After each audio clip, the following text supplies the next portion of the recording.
joining us for our latest TRADOC Leader Professional Development webinar. I'm Sarah Hauk, a Public Affairs Specialist for the TRADOC Communication Directorate, and I'll be your moderator for today's event. Joining me here in the studio for his second time is Major General Daniel Christian, the Deputy Chief of Staff for TRADOC. Sir, it's a pleasure to have you today. Thanks for joining us for today's discussion on diversity, inclusion, memory, and the Army's history. Hey Sarah, thanks for welcoming me back. I always like coming to this environment. Great lively discussions about topics that are meaningful not only to the soldiers but also the civilians in the workforce. So I'm looking forward to today's discussion. Absolutely, and again, it's a pleasure to have you. And also joining us in the studio today is Mr. Charles Bowery, the Executive Director of the U.S. Army Center of Military History and Chief of Military History. Mr. Bowery's responsibilities include management of 57 Army museums and, and 30 historical centers. As Chief of Military History, he supervises the education, the production of historical works and studies that support the Army's development of plans, policies, doctrine, force structure, and equipment. Currently a PhD student at George Washington University, Mr. Bowery is an established and trusted voice for Army history and how it shapes the Army of today. Mr. Bowery, thank you so much for joining us today. My pleasure. And just as a reminder, before we get started, we want you to be part of the discussion. So leave your comments in the section of the Facebook Live or the watch page wherever you're tuning in, and we'll try to get them answered during the program. If we can't, please keep an eye on our social media pages, and we'll get answers to your questions and have them posted in the near future. And with that, let's get started. Mr. Bowery, the floor is yours. Sarah, thanks a lot. It's a real pleasure to be here this morning. Major General Christian, thank you for the opportunity to participate in the TRADOC LPD series. This morning, I'd like to take the TRADOC community on a journey into the Army's experiences with diversity and inclusion, because understanding the why and how of the Army's history makes us better now and in the future. What our past tells us is that the U.S. Army has been a leader in diversity and inclusion since our beginnings as a nation, but that these achievements have not come without cost, and that the Army has endured our country's wider struggles with racism and discrimination. Moreover, there's still a lot to do. Over the next hour, we'll discuss how we construct and maintain memories of events that are distinct from, but deeply related to those events, and what historians write about them. This discussion begins with the American Civil War because that event remains a defining chapter in our nation's history for good and ill, and because we are still working out many of the war's causes and consequences in the 21st century. I'll conclude with some thoughts on the Army's struggles and achievements in the areas of diversity and inclusion since the Civil War, and we'll leave plenty of time for questions and discussions. Real historical thinking is not about memorizing things. It is critical thinking, which embraces analysis, acknowledges complexity, and avoids myth-making. Historical mindedness is the key that unlocks the diversity of the Army's people and improves our most important weapon system, the American soldier's mind and spirit. And if we could go forward to the slide on Funk's fundamentals. 4 of Funk's fundamentals are really about historical mindedness. Trust but verify. We live in a world where information is everywhere and misinformation is rampant. And historical mindedness helps us to determine truth and fact. There's no such thing as a coincidence. Historical mindedness helps you answer a key question: why? Why do things happen? Training is a journey, not a destination. Thinking historically gives you perspective and context, which are precious commodities in a world that seems to be changing ever faster around us. Finally, leave the jersey in a better place than you found it. Army soldiers and civilians expect their leaders to be historically minded because these critical thinking skills and perspectives lead to better outcomes and mission accomplishment. People tend to use the past, history, and memory as interchangeable terms, when in fact they're different in important ways. Let's take a Civil War battle, Gettysburg, as an example of how we tend to think about the past in these 3 dimensions. First, we have the events of 1 to 3 July 1863 in Gettysburg, Pennsylvania. It's easy to list the blow-by-blow events of the battle or to depict them on a map. Once these events took place, they became part of the past. Historians will take these events and use them to reconstruct, evaluate, and interpret the past in books, articles, lectures, museum exhibits, and other settings. History is a production of historians. I put some statements in the thought bubble on the slide that are the types of assertions that historians make and argue about events. Finally, memory of events, whether held individually or collectively, is a construct that we in the present use to make sense of the world around us. In the realms of history and memory, the past becomes a living thing, constantly changing and shifting. Revisionism is a term that is used mostly negatively in our current public square, but in fact, historical work is all about revisionism. If a historian is not revising our understanding of the past and improving it, she's doing it wrong, frankly. Likewise, memory of the past is ever-changing. It may be emotional, or it may be from a particular point of view, but it is not history. Culture, art, sculpture, memorials, books, movies, drama, TV shows, also uses the past, but it is not history. The statues that line Monument Avenue in Richmond, Virginia, are not history.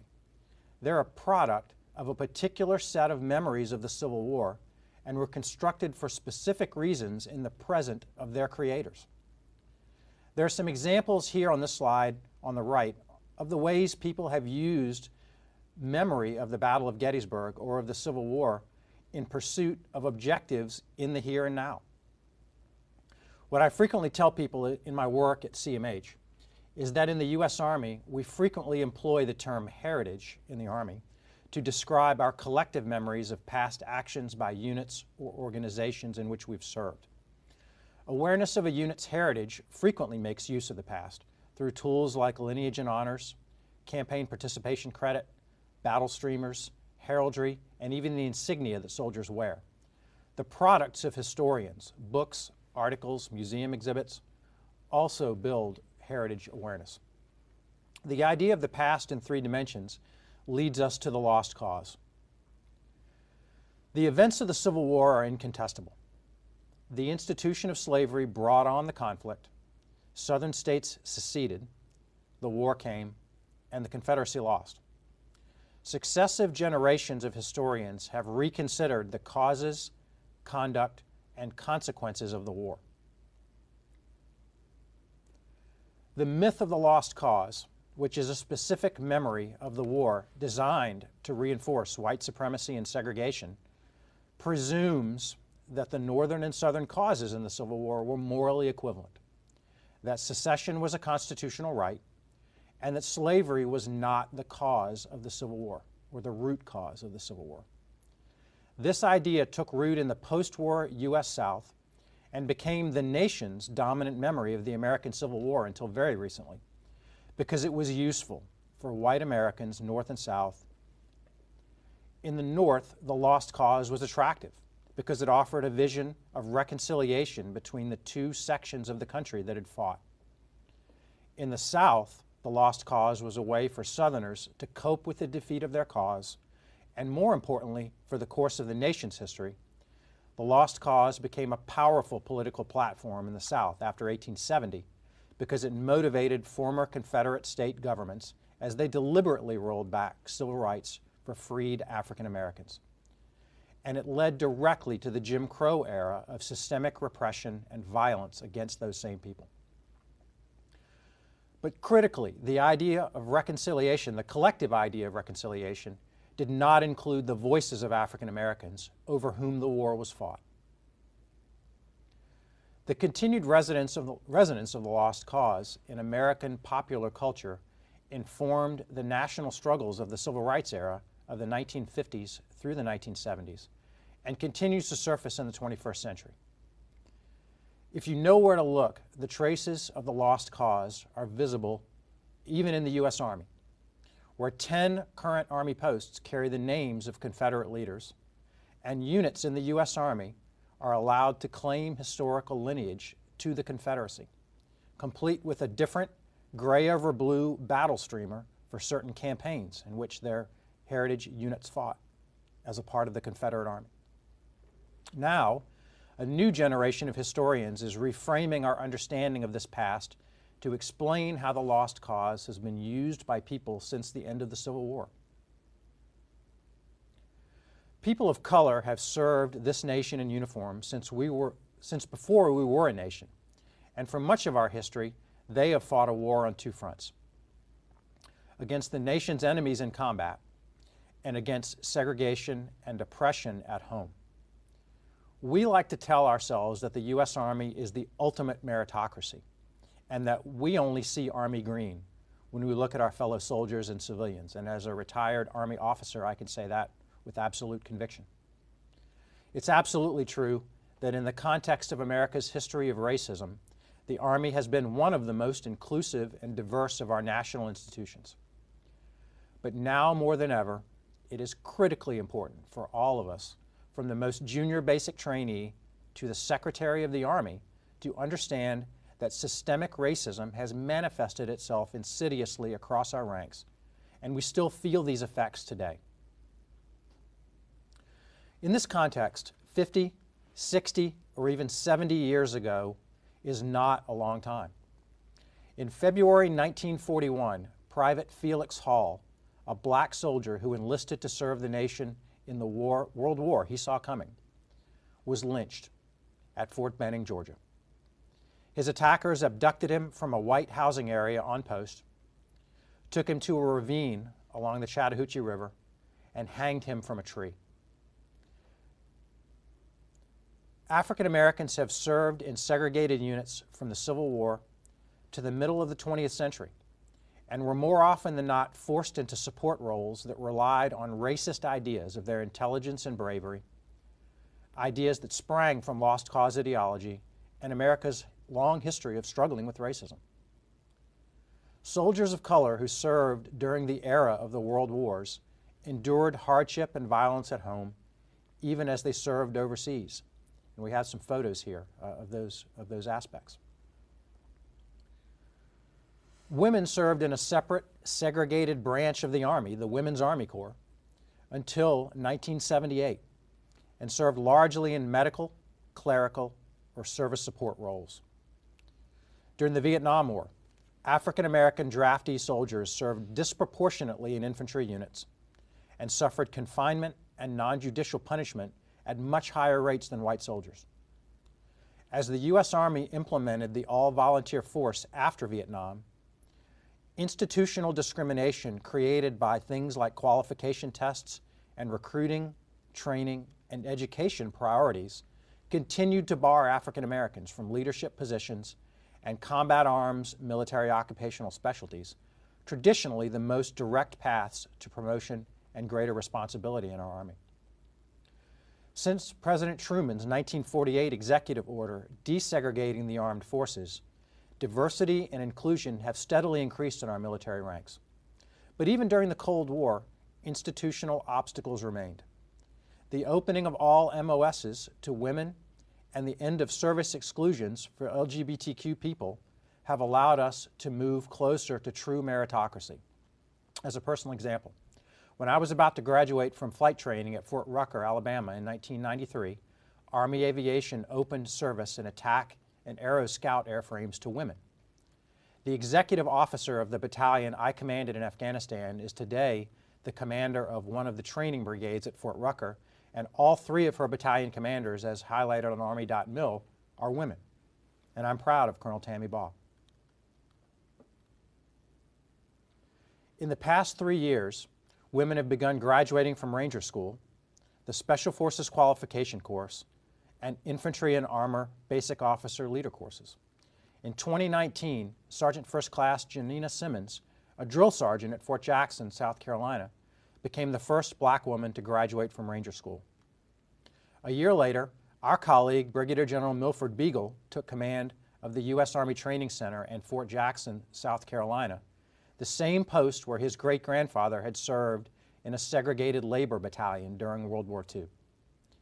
The 2018 assignment of then Major General Gary Brito as the first ever African-American commanding general of the Maneuver Center of Excellence at Fort Benning followed by his promotion to lieutenant general and assignment as the Army G1, is further evidence of the growing diversity and inclusion in our Army.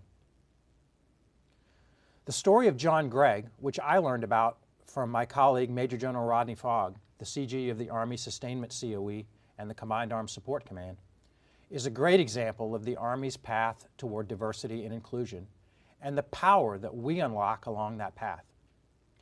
After graduating from high school, Gregg went to Chicago, Illinois to obtain training as a medical laboratory technician. Due to segregation laws that were in place at that time, Gregg was not allowed to handle white patients, so he returned to Virginia in 1940 in the United States Army at the age of 17. The Army sent Gregg to Germany as a medical laboratory technician, but due to low demand, he transferred to the position of unit supply sergeant. After spending 3.5 years in the Army, he applied and was accepted into officer candidate school and left OCS as a first lieutenant due to his excellence in that course. In 1965, Gregg graduated from Command and General Staff College at Fort Leavenworth and simultaneously obtained a Bachelor of Science from St. Benedict College. John Gregg served as an Army logistician for more than 30 years, and in 1965 assumed the command of the 96th Quartermaster Direct Support Battalion in combat in South Vietnam. His battalion was awarded the Meritorious Unit Citation. After a series of joint and multinational assignments, he was promoted to Brigadier General in 1972. In 1977, President Jimmy Carter nominated Gregg for the position of Director of Logistics on the Joint Staff and approved his nomination to Lieutenant General. He went on to serve as the Army G4 and attended the Harvard University John F. Kennedy School of Government. Since the murder of George Floyd last year, this nation has maintained an often uncomfortable conversation with itself over the continuing effects of systemic racism in our society. I'm proud that TRADOC has leaned into this conversation at all levels, and I'm extremely proud to have participated in this moment in our shared experience. Since the discovery of the murder of Vanessa Guillen at Fort Hood, Texas, the People First Task Force has been focusing on developing meaningful improvements to the Army's SHARP programs and to training our culture and improving our culture. In the coming weeks, the DoD Naming Commission will visit all of the Army posts named for Confederates, including the 4 posts in TRADOC, in order to carry out congressional guidance to change these names. The Commission is also working with Installation Management Command and Headquarters DA to identify other elements of Confederate iconography in such places as street and building names, unit heraldry and insignia, and unit lineages, all of which date to the Jim Crow era and are direct products of the lost cause. The concern I often hear is that the processes I've just talked about are just an erasure of our history or the new bogeyman in our culture, cancel culture. My response as a historian to these concerns is that the process of reevaluating the past and learning from it is healthy and important for a democratic society. The events of the past happened, and nothing we do in the present can change that. What can change for the better is our understanding of the past, so that our knowledge and our memories can move into closer coincidence over time, and so that history matches our memory where possible. In that spirit, I can recommend the books on the slide as further reading in the topics we've discussed this morning and that we'll continue to talk about.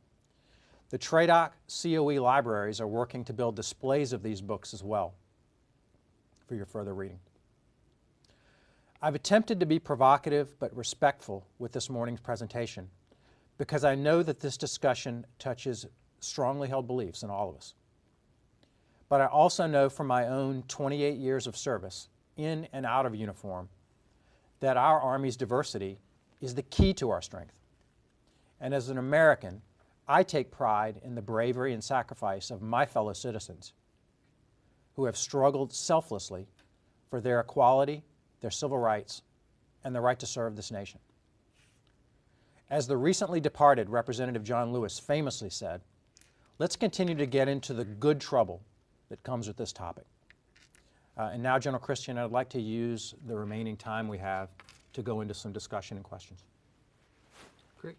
Absolutely. We appreciate your presentation, and it's been just incredible to listen to the insight from your side of things and what you do at the Center of Military History. Now, we did get a question from the audience. Has CMH documented the diversity of the Army throughout its history? And if you have, where can individuals access that to kind of see that broadening of diversity in the force? Sure, and I would go back to the Cold War era, and there were there was one publication on the slide I showed on the further reading slide. That's a book we published back in the 90s called Black Soldier, White Army, and it talks about the experiences of a segregated infantry regiment, the 24th Infantry Regiment, in the Korean War. But going back before that, we published some works on the Army's experience with African American soldiers in World War II. And then also there are DoD historical publications about the path to integration of the armed forces. And we and the Army University Press at Fort Leavenworth, Kansas, continue to collect personal experiences and recollections of currently serving soldiers and their path to diversity. So I would say within the Army's official publishing programs, there's quite a lot of material on the topic. Excellent, great, and we appreciate you sharing those continued reading ideas with our audience, because I know everyone always wants to continue these discussions. Those are great jumping off points for leaders who may want to read those and then take them back to their units, so we appreciate that. One of the questions that we have is, how does teaching and understanding military history play into training? Do you think it needs to be a deliberate add to a training regiment? And how does that add to a training regiment that is more physically demanding or physically necessary? How does that play into the readiness piece of the Army? Absolutely. What I tell Army leaders and commanders all the time is that historical mindedness builds resilience in our soldiers and our units. And that's a conscious decision to levy that history to improve unit esprit de corps, unit morale, heritage awareness, but then also critical thinking skills that leaders employ. And so I've just said a lot of things about the value of history, and I'm really glad to say that the Army takes history seriously in its educational and training base already. For example, when a new basic trainee arrives at a basic training center at Fort Jackson or Fort Benning or Fort Sill, they're inculcated in their history from the very beginning in things like the Soldier's Blue Book, which they receive, which contains training standards. But even the title of the publication, the Blue Book, is based on Baron von Steuben's training manual that he used for the Continental Army at Valley Forge. And so there are already very deep instinctual ties back to our history, just in the things that soldiers handle from the very early days. And then in our various NCO and officer training courses, the Army employs lots of history instructors who do a great and very passionate job of relaying the Army's past, not only in the sense of building resiliency, but then also building critical thinking skills. What I would say, though, in an area of ways for the Army to get better is that although we do a great job of using history in the training and education base, our operating forces tend to be challenged in that regard because an Army unit and commanders are focused on the here and now. They're focused on the mission, they're focused on risk, they're focused on their next deployment, their next challenge, equipping, manning, and training, and keeping the force's readiness up. And it can seem counterintuitive to take time in that environment to take a step back and actually use history in training. And that's what we're working hard on with the operating forces, with Forces Command, to create effective ways that unit commanders and leaders can use history in an operational environment as well. So Charles, I want to kind of tease on that thread a little bit if I could, right? So do you have some examples in the operational force and how history would inform either the type of training they're doing, but also including some of the topics we've talked today? Could you talk a little bit about that? Absolutely. We're developing we're in the process of developing now a couple of specific products that we will provide to the operating forces to help them build historical awareness. One I'm really proud of that is generated by our museums enterprise is a program called Gear Faith. And we are developing, for lack of a better term, some reproduction elements of historical kit through time that we can position with our museums and that we can sign out, in effect, to units. So, for example, when a unit is conducting sergeant's time training, or they're conducting an OPD or an NCOPD, our museum professionals can go to that unit and they can use, for example, we've done at JBLM, at Joint Base Lewis McChord, we've done recent iterations of the training that involved soldier footwear, or soldier headgear, or soldier protective gear. And we show them historical examples of the kit through time to show them not only that their kit is intentionally designed to protect and aid them in their mission, but that that kit has a heritage. And so we can tell stories about moments in the past when that gear was or was not successful in its mission of protecting or aiding a soldier. But then we also tie this back to the Army's current suggestion programs, where soldiers can provide input, to, for example, to PEO soldier on the design of current uniforms and equipment. So that's one example. What we're also doing is developing specific unit-based heritage products. So, for example, in the 101st Airborne Division, we will develop products that highlight specific events in the past of those units, the division and its subordinate units, that again, those units can use for organizational days, they can use for OPDs, they can use for specific training events that delve into elements of tactical training. And we can create examples and vignettes from the past, from the unit's past, that directly tie to the unit's current training tasks. So in the area of diversity and inclusion, what we're also working on in our museums directorate, and I'll give a shout out to Ms. Tracy Bradford, who's the director of the Army Women's Museum at Fort Lee, Virginia. Tracy is developing a training module for use throughout the Army on the integration of women into combat arms MOSs after 9/11.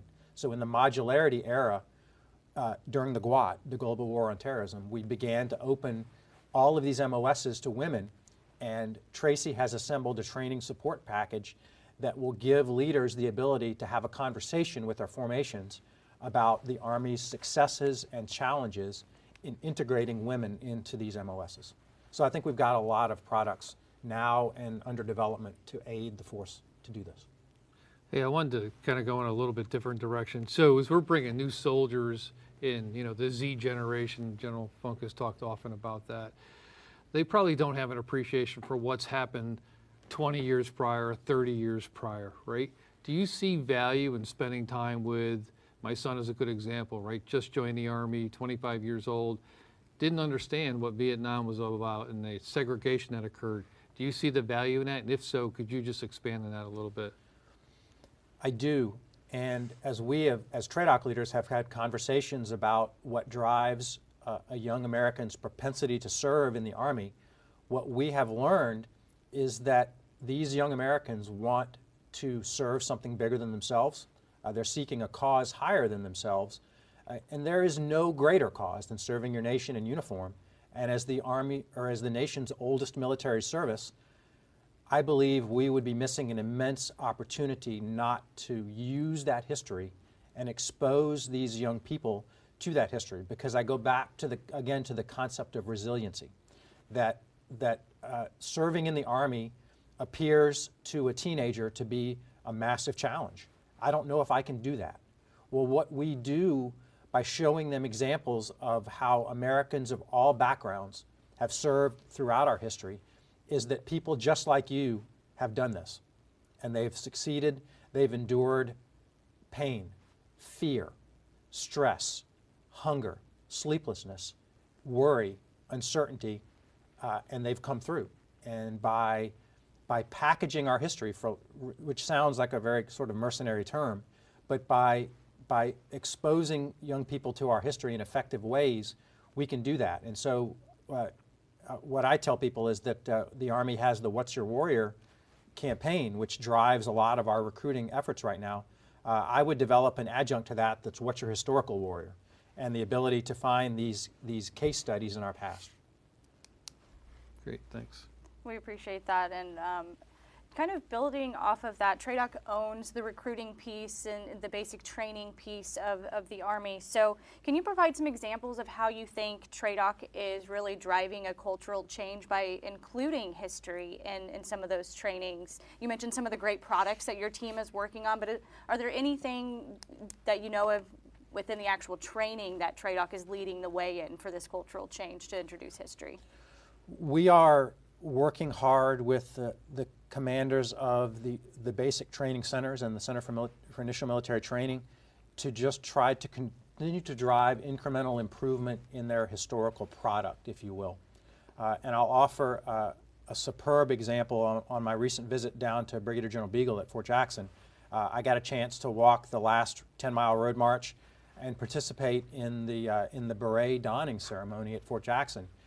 And that ceremony brought tears to my eyes as I stood there, because what they do in that ceremony is that as the drill sergeants hand the new soldiers their berets, they don them, they put the Army patch on, they are narrating the Army's past through the placement of their battle streamers onto the Army colors there at the beginning. And it's an incredibly powerful moment that I believe, sort of in a multimedia, social-driven age, we should be looking for ways to take what is already a really meaningful moment and generate ways to expose people who might be making the decision to sign up for that, to watch this and to see it happen, but then also to relate it into meaningful ways to our history. We're also developing a product for our recruiters to use that takes iconic moments in the Army's history and turns them into presentations that drill sergeants and recruiters can use during down periods, for example, during the delayed entry program, where they can use to continue to build heritage awareness and soldier and new trainee resiliency. And the first one we're doing is going to be about the Battle of Yorktown. And it's going to talk about a place right down the road from Fort Eustis at Yorktown, where the nation was born in combat and where citizen soldiers served in meaningful and iconic moments in our past, but then also take some elements of artifacts from our museum programs that we already have on hand in the Army and show them some examples of artifacts that are provenanced to that space. And to talk about how those artifacts, for example, how a musket fired by a Continental soldier at Yorktown relates to the M4 rifle that a soldier will train on in basic training and qualify on. It's so interesting how your team continues to come up with these very unique products to get them out to these units, out to these young individuals to just inspire their continued service. So we really appreciate all the hard work that your team continues to do for that. I do have a question. You've shared some really great examples of those trailblazing individuals who have really been the first in Army history. How does the Army need to continue to improve to make those stories more commonplace in our history? Trailblazers are always amazing. It means we're growing, we're improving, but how do we make some of those what we would assume is just everyday, like women serving in combat arms? How do we make those everyday stories that we can share? I would say as a team member of TRADOC now, that one of the things that consistently impresses me is the nature of the command's communications to the Army about the Army's people. So I think we're on a really tremendous path to continue highlighting that diversity. I will make just an unpaid plug, though, for the DoD Naming Commission and the effort to rename these Army posts. And I'll give a great example right down the road here at Fort Lee, Virginia, which trains the Army's sustainers, its ordnance professionals, and is really, as we know, a linchpin of the Army's success in any environment is our logistics base and our sustainment base. That post is named for a Confederate general, Robert E. Lee. As we supported the DoD Naming Commission, and I indicated an example in my talk from General Fogg, what we uncovered were literally dozens of stories of African American men and women, Hispanic men and women, who would be considered, as, in your words, as ordinary soldiers, who didn't really do anything exceptional. They didn't win a decoration for valor, but many of them did earn decorations for valor, and they are sustainment soldiers.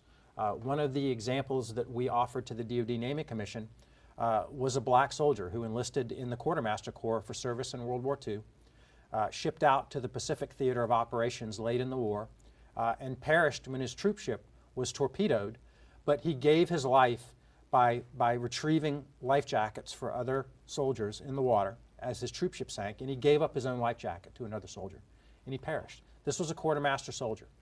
I would submit that the larger effort to rename these posts and the ways in which it capitalizes on the diversity of the Army's valor and experience is a real moment. So that a new trainee or a new AIT soldier, for example, in a sustainment branch that goes through the gate at Fort Lee, Virginia, will see a post that highlights, through the name of that post, one of these great stories from the cohort of soldiers with which they will serve.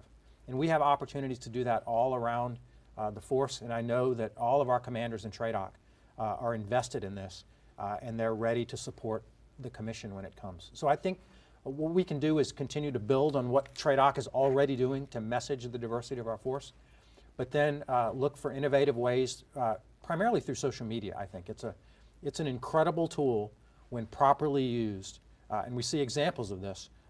Twitter is one of the most vibrant sectors of Twitter, and we know our very own Lieutenant General Ted Martin is a social media superstar in that area, and he is an example of what right looks like that.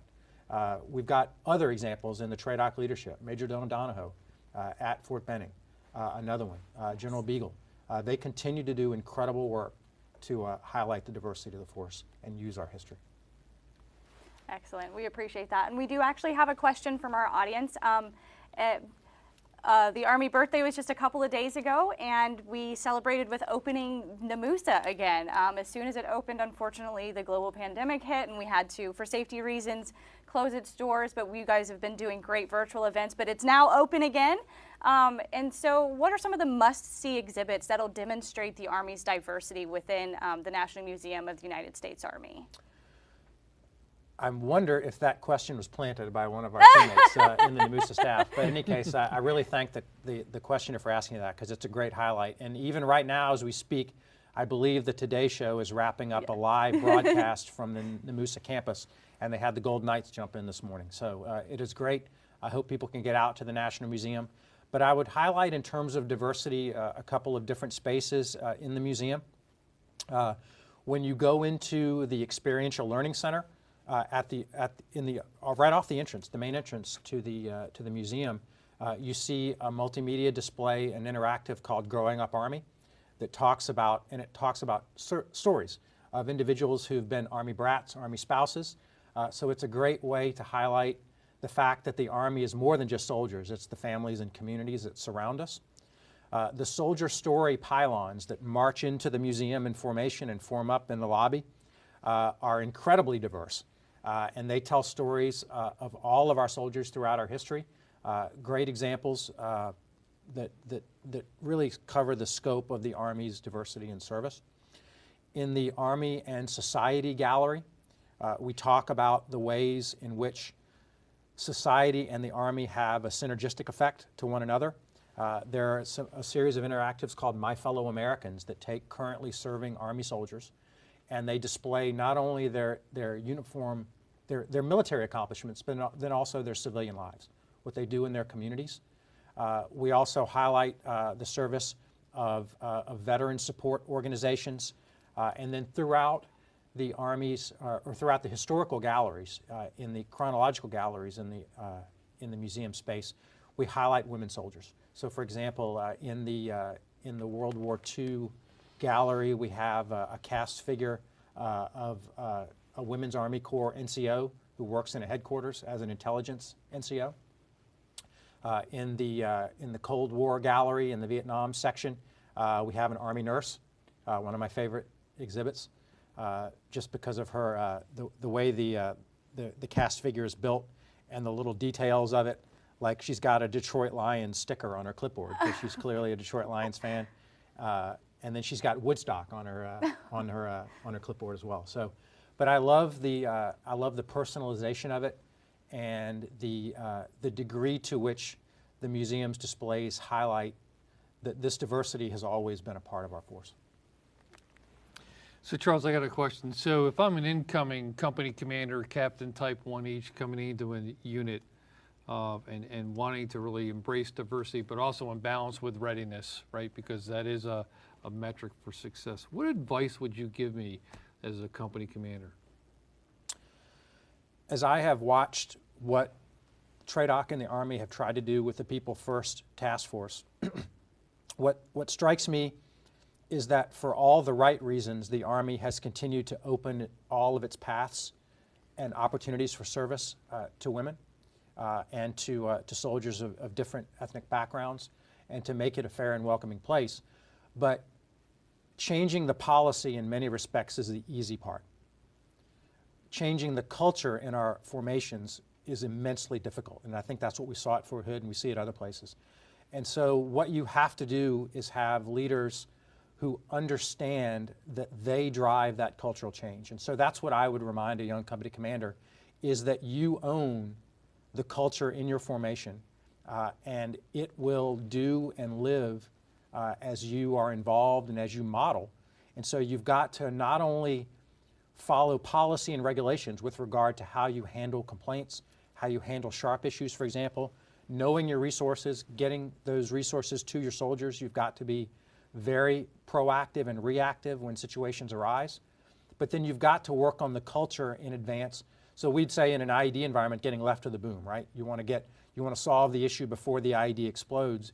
You want to get left of that boom in your unit's culture by making it a safe, inclusive place where you apply standards and you work toward your mission accomplishment, but you take into account the diversity of backgrounds that your soldiers bring.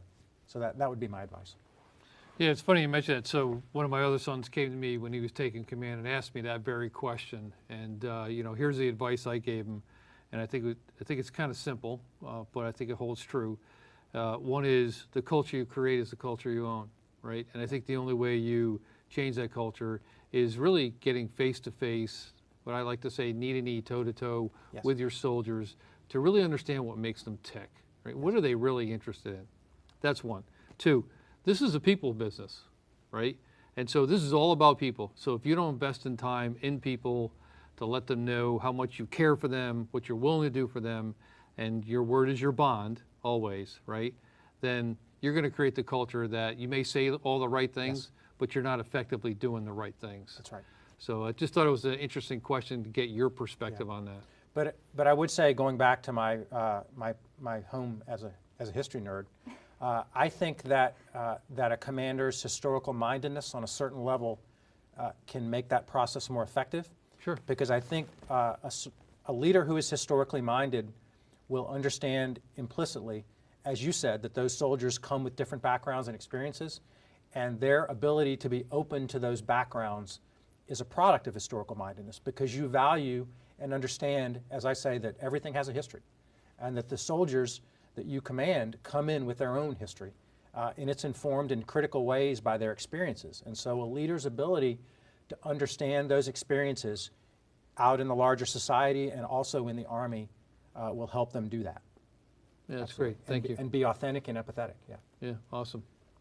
Absolutely, and we all know that the Army is really trying to tackle this big bear that is changing culture to make it more diverse and more open and more transparent, just so in the cohesive teams, that's a big topic right now too. So I would actually like to open it out to both of you. So how do you feel that being diverse is going to make us a stronger Army? Like why is that so important? You both have kind of touched about people bringing in different experiences in history. So why is being a diverse Army so important to making us stronger? Yeah, so I'll take a crack at it from an operational perspective. I am slowly becoming a historian, but not to your talent for sure, Charles. Hey, look, so we all come from different backgrounds, different experiences. We all have different views in the world, right? We all have something to offer, and I think that's really the most important part.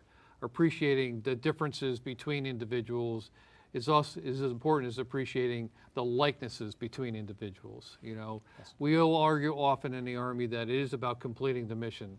I don't think that diversity comes at the risk of not completing the mission. I believe they're actually both complementary, right?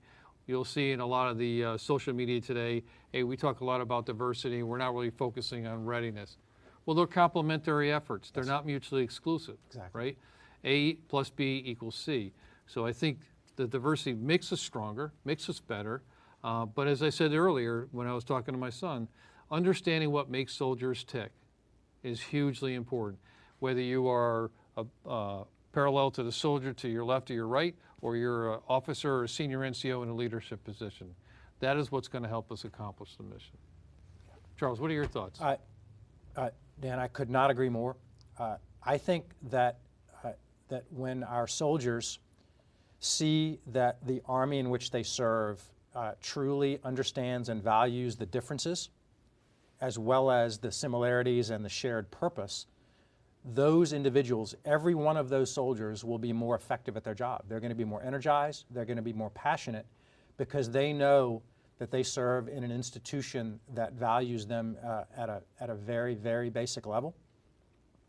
But then they also see that their senior leaders are modeling that diverse behavior, and that is just, the cost of not doing it is a literal decline in readiness, because those individuals on a very emotional, personal level will be less capable. They're going to be less inspired to serve, and at some point they're going to probably make a decision to go somewhere else where their talents are valued and their backgrounds are valued. And so, and again, speaking for the product that we offer the Army, what we offer them is the ability not to whitewash our past in terms of applying sort of a construct like the lost cause that explicitly disregards particular aspects of our past. Approaching the Army's history from that perspective would lead us, for example, only to really talk about, for example, the Army's combat performance, the performance of combat armed soldiers in battles. While those are the iconic moments that really have a name and they have a resonance on our battle streamers in our past, in the names of many places, an inability to understand the entire scope of the Army's past in a diverse way means that significant portions of the Army who don't serve in those OMSs feel that their past doesn't matter.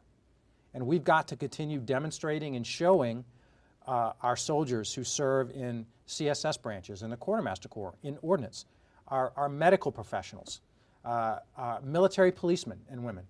All of those branches and backgrounds have past. They have great history, they have great achievement, and so you can inject diversity into those programs just as you do training.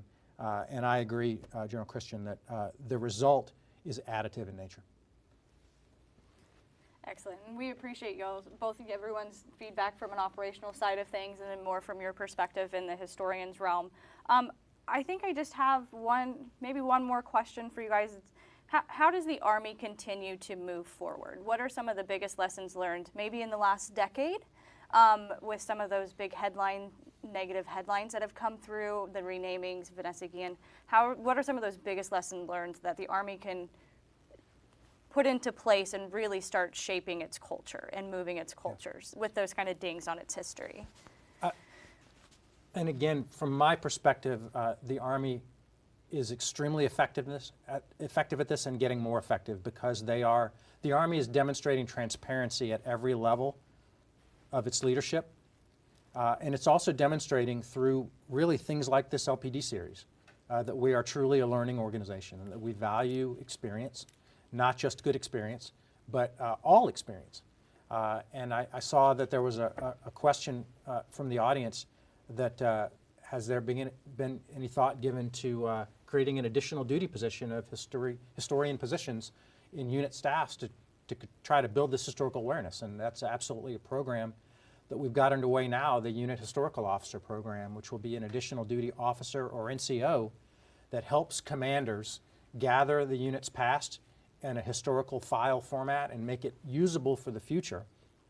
But at an institutional level, at a big Army level, I think we keep going as we are, and that way is being open to the past, being respectful of it, but then also embracing all aspects in an effort to, again, show that we're a learning organization.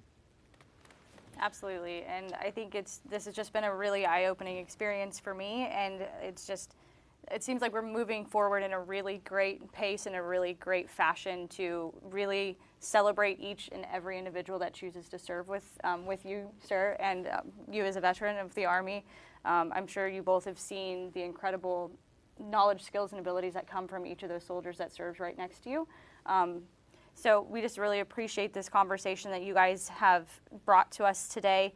And I just want to be sure that everyone understands that the Army is going to continue to make these deliberate steps towards being more inclusive and ready to go. So I think, honestly, I just want to, what are some of the steps that you guys think TRADOC can continue to integrate into training and everyday, like you said, the need conversations? How do we encourage that continued service through these history lessons and things?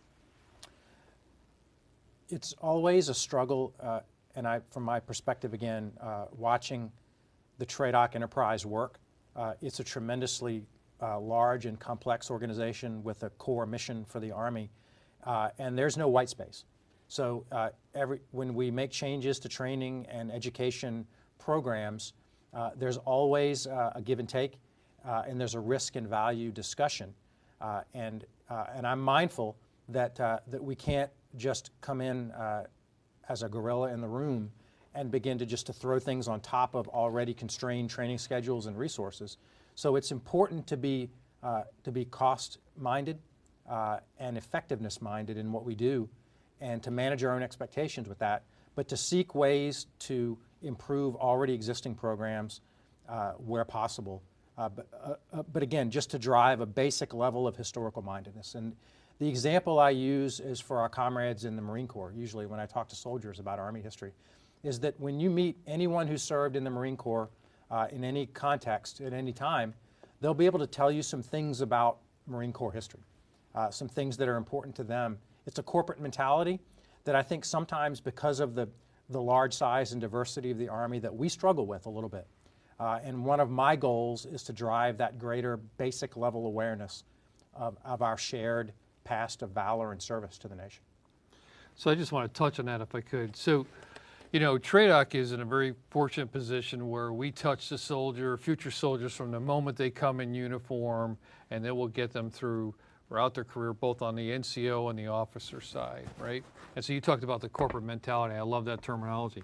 I think we have an opportunity to stitch the narrative across all those NCOs and officers so that we groom and grow their understanding of history, right?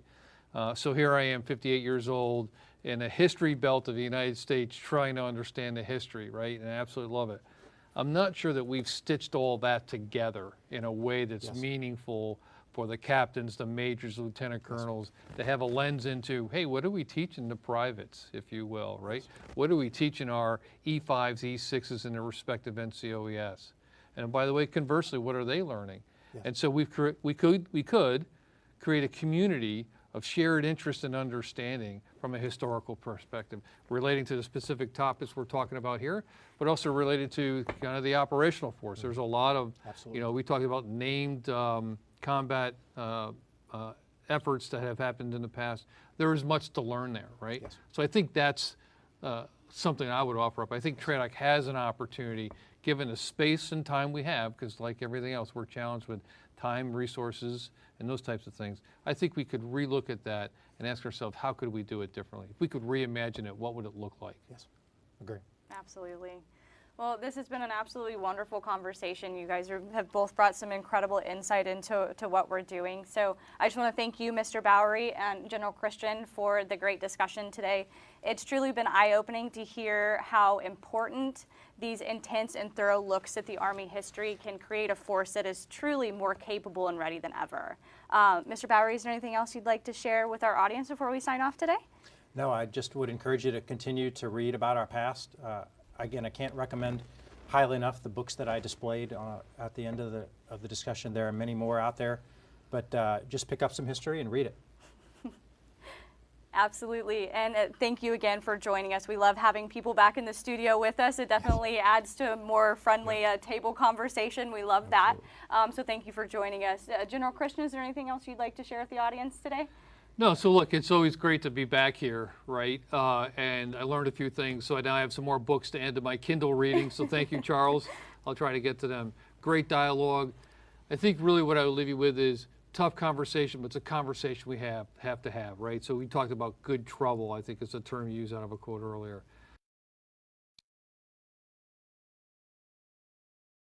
And thank you, sir. The Army's history is our history and must be understood to continue to answer the nation's call with the pride that we talked about today. I want to thank everyone who tuned in today. And as you know, the Army has really been focusing on highlighting its diversity through a variety of outlets that Mr. Bowery actually shared with us today. And we must continue to study and understand that history in order to continue to make strides toward building an even more diverse and inclusive force. The Army is only as successful as each individual who wears the uniform. We must continue to look into our past to be able to better support and understand each individual and the value that they bring and how they are essential to the overall mission. And I also want to introduce our next topic. So please join General Funk, Commanding General of TRADOC, and myself, July 15th at 11 a.m. Eastern for our special on-location LPD titled Bridging Generations, Leading Gen Z in the Future Army. Jason Dorsey, president of the Center for Generational Kinetics, will be our guest speaker. And we're super excited about that conversation. We kind of touched on it today. So we hope everyone will join us again in July. And remember, victory starts here.